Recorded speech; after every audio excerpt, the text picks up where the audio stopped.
अव्यवहृत अदरकारी पशु सहायक केन्द्र मरामती नारे खर्च होउछि लक्ष लक्ष टंका।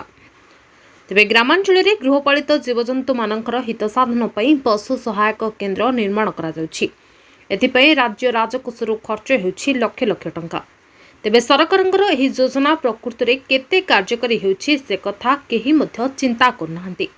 फलरे सरकार का माल दरिया में डालने रे पड़ी रहिछि योजना। नयागढ़ जिला गणिया ब्लॉक किशोर प्रसाद पंचायत रे निर्माण करा जायछि पशु सहायक केन्द्र।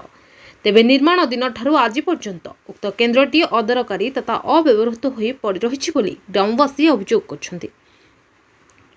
पशु सहायक केन्द्र सहित क्वार्टर मध्य निर्माण करा जायछि, किंतु विभागीय अधिकारी एही पशु सहायक केन्द्र को आड़ आखिरे चाहुनाहांती।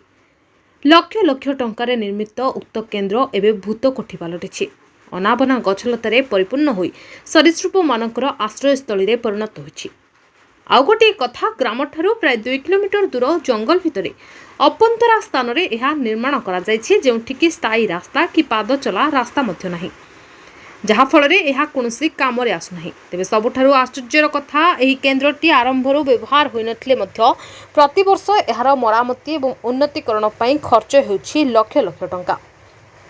तेबे विभागीय अधिकारी एथिप्रति दृष्टि देबाकू साधारण रे दाबी होउछि।